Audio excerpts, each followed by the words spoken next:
Hello everyone and welcome back to the Deep Thinking YouTube channel, a YouTube channel where we discuss and speculate about the deepest thoughts regarding our universe. And in today's video we're discussing more universe theories.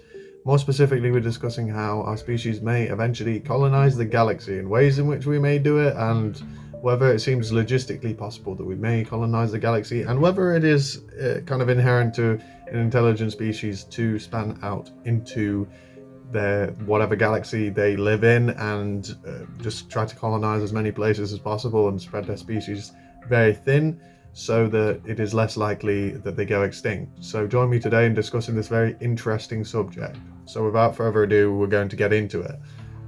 So the question really truly is this just some evolutionary point of humanity creating this technology? Is this something that is very specific to humanity's evolution? The kinds of technologies that we have at this very current moment in time? Or is it that any species that in the universe that is intelligent has a similar kind of advancements, or do they have stuff that is completely different because their perspectives on reality and their experience of reality is a hell of a lot different because they don't live on a world like Earth, or even if they do, the trials and tribulations that the species has faced has been very different to the ones that we have experienced here as humans, and has set them onto a different trajectory compared to the human species.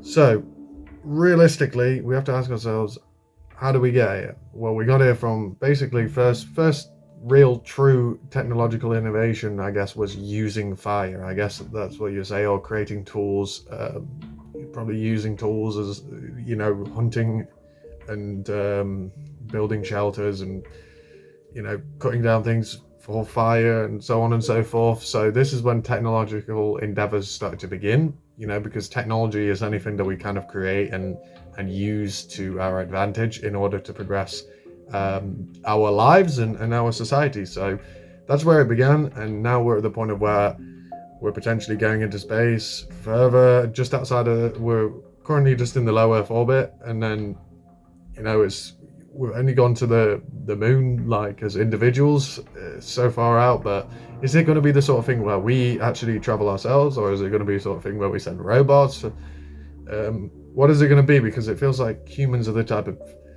species that wants to be there themselves. So is in our future something that is the next step of the evolutionary scale for humanity?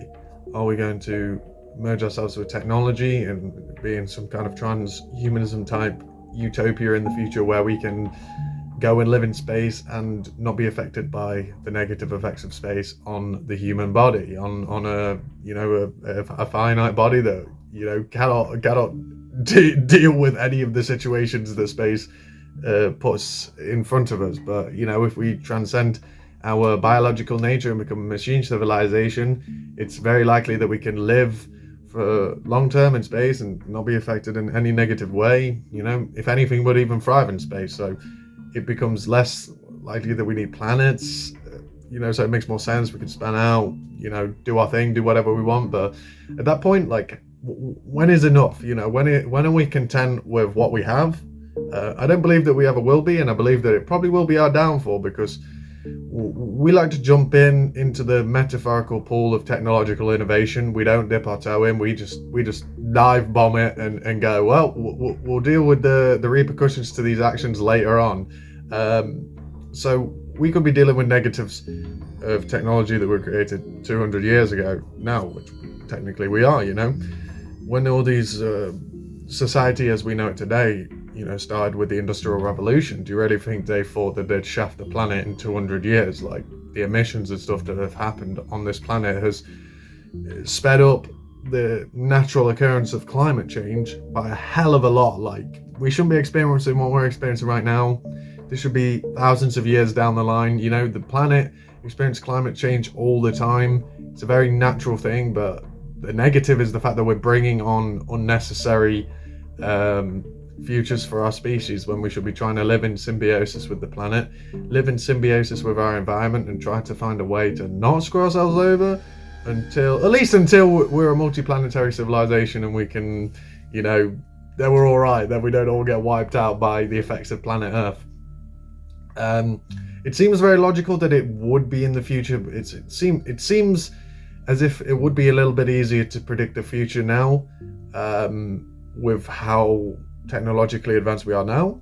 But we don't know what the scale of technological advancement is. We don't know how higher it goes than we are now. We may be very close to the limit, or or there may be no limit, or the limit may be very far away from us. So we might not even be able to comprehend technology that will be around in even 100 years, 200 years. Like, it'll be incomprehensible to modern day humans. So it's something where you go, oh, okay, it seems like it might be easy to predict what might happen. We're going to colonize the galaxy and do all this stuff, but you're thinking of it as us now not having the technology where it's like, oh yeah, with brain augmentations, body augmentations, chipping our brain and uploading consciousnesses onto computers and stuff. It's like, will we be physical humans anymore, or will we be just like our consciousnesses on computers? And will humans not just be like created rather than like engineered, rather than like actually born in like a natural human way, through reproduction? It feels like that might be more of a thing, because people will want to optimize whatever human is being created, like, and that sounds very eugenics type stuff, like from now, like limitations of it and things. But I suppose if nobody's getting killed in the situation, it's a little bit less harmful. But nah, I'm a little bit more about having the human experience. But I can imagine it would be cool to live for many, many years and be able to put your willpower into something like traversing the galaxy and coming across new star systems and things. Now, logistically, how can we travel the galaxy at a fast rate? So we have things like, I don't know whether many of you know this, but we have things like the Schultz star. We have a star like the Schultz star, which is something like 70,000 years ago. This star passed us by. It came into the solar system. Humans 70,000 years ago would have been seeing this star very close to the planet. It would have been very bright. It would have been very bright, brighter than anything we're seeing right now in the night sky, and it would have looked insane. And it caused lots of different occurrences in our solar system. And this supposedly will be coming back again in around 50,000 years, they believe, or something like that. Is it 50,000 years? I don't know. It's somewhat soon, but not soon on a cosmic scale. It's a long time away for on a human scale, but on a cosmic scale, it's very, very close.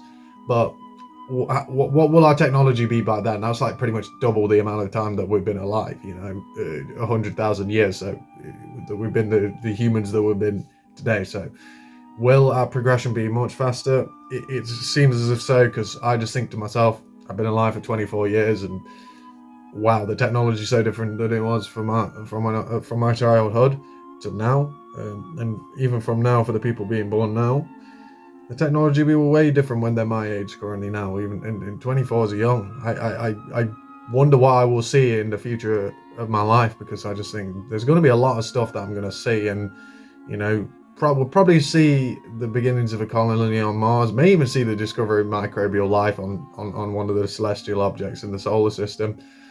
Things like this, we may start to unlock more information about the nature of reality, about our environment around us, about the possibilities of how common or rare life may be in the universe.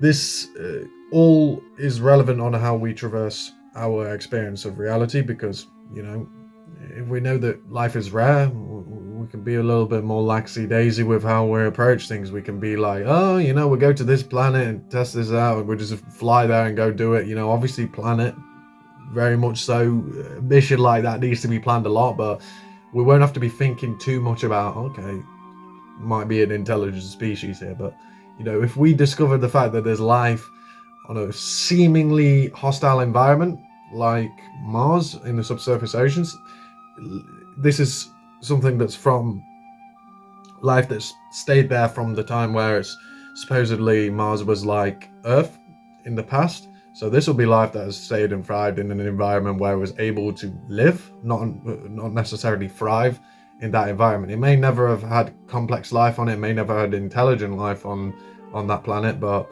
eventually planets go to shit, essentially, and this planet will look a hell of a lot different in the future for the future humans or even another species that comes across and traverses the galaxy, they'll see Earth and they'll be like, wow, this is a scorched planet. You know, one of these planets where it's like really hot, and they're like, wow, this world is scorched. This would never harbor life. And it's just like, but in the past there was a full-fledged civilization here. Like there was full on like dudes sitting on computers recording themselves talking about wild stuff, you know, but none of it exists anymore because it all just got vaporized, you know. So if we don't leave in a meaningful amount of time, we will be burnt, you know. So eventually you have to leave the planet. Make sure to subscribe. See you later. Goodbye.